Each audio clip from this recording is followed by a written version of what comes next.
मीरपुर नाम के शहर में तेजस अपनी पत्नी नीरू के साथ रहता था। पति पत्नी दोनों ही नौकरी करते थे। एक दिन तेजस गांव अपनी माँ के पास फोन करता है। हेलो, प्रणाम माँ। जीते रहो माँ, तुम दादी बनने वाली हो हैं? अरे वाह, ठीक है बेटा, मैं कल ही आती हूँ। जब माँ जी शहर पहुंची तो बेटे बहू ने बहुत अच्छे से स्वागत किया। लीजिए माँ जी, चाय। अरे गर्मा गर्म पकोड़े ले आओ माँ के लिए। नीरू रसोई में गई और 2 मिनट में ही पकोड़े ले आई। जी ये लीजिए। बहू जादू से बनाए हैं क्या? अभी तो रसोई में गई थी। यम्मी। माँ जी, शीला रसोई में पकोड़े तल रही है, मैं बस लेकर आई। हे भगवान, मेरा धर्म भ्रष्ट कर दिया तूने। अब तो गंगा जल से शुद्धिकरण करना होगा। दूसरे दिन, माँ जी मैंने नाश्ता बना दिया है, ऑफिस जा रही हूँ। पर अभी तो घर का सारा काम पड़ा है। शीला आती ही होगी, झाड़ू पोछा बर्तन कपड़े वो सब कर लेगी। हमारे जमाने में घर का सारा काम हम ही करते थे। जी माँ जी, आप बहुत होशियार हैं, मैं घर ऑफिस दोनों नहीं संभाल पाती।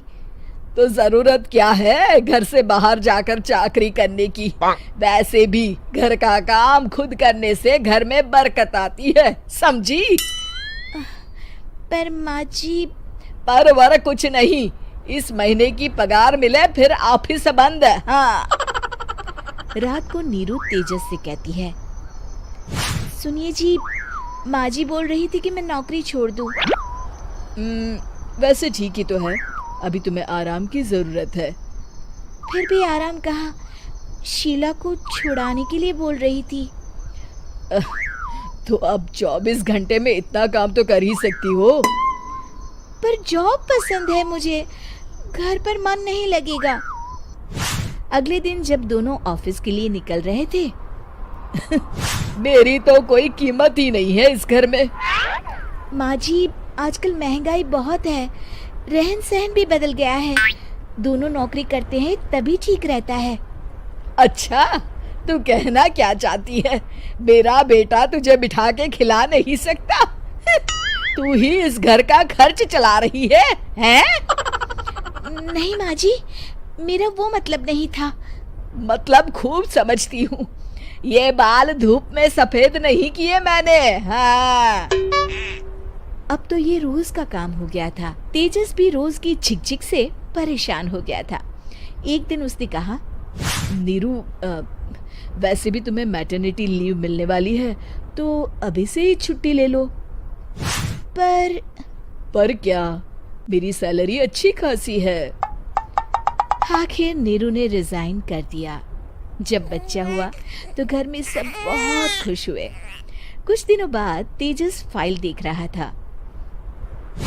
क्या हुआ तेजस, कुछ परेशान लग रहे हो? हाँ, वो हमारी जितनी सेविंग्स थी वो तो हॉस्पिटल में और छठी के फंक्शन में खत्म हो गई है नीरू। और अभी वैसे मंदी चल रही है तो मैं बोल रही थी कल मुन्ना को हेपेटाइटिस का टीका लगवाना है। नीरू, क्या पोस्टपोन नहीं कर सकते? नहीं जी, बिल्कुल नहीं। अब तेजस को समझ में आ रहा था कि उससे गलती हुई है। पैसों की कमी का असर घर के माहौल पर भी पड़ रहा था।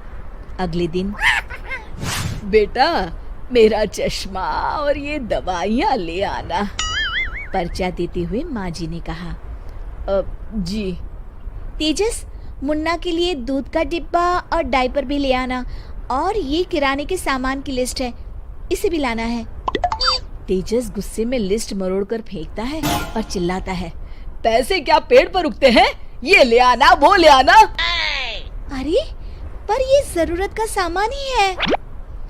वो गुस्से में बिना कुछ कहे ऑफिस चला गया। अरे लंच तो ले जाइए। नीरू दौड़कर डिब्बा पकड़ाती है एक दिन खाना खाने के बाद, नीरू, अब तो मुन्ना कुछ बड़ा हो गया, तो अब तुम वापस ज्वाइन कर लो ना जॉब। पर इस रिसेशन में जॉब मिलना बहुत मुश्किल है। ट्राई तो करो। फिर मुन्ना, माँ जी है ना, और एक फुल टाइम मेड भी लगा लेंगे। पर माँ जी, उन्हें तो पसंद नहीं। तभी माँ जी वहाँ आ जाती है और प्यार से नीरू के सर पर हाथ फेरते हुए बोलती है, अब मेरी समझ में आ गया बहू, पहले के और अब के समय में अंतर है। तुम काम शुरू करो, मुन्ना की जिम्मेदारी मेरी। मेरी प्यारी माँ जी। ये कहकर नीरू उनके गले लग गई।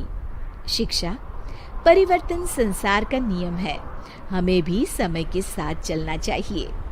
उम्मीद है कि आपको हमारी ये कहानी पसंद आई होगी। कृपया हमारे चैनल को सब्सक्राइब करें और सभी अपडेट्स के लिए बेल आइकन जरूर क्लिक करें। और हाँ, वीडियो लाइक और शेयर करना मत भूलिएगा। Bye bye. Like, comment, and subscribe.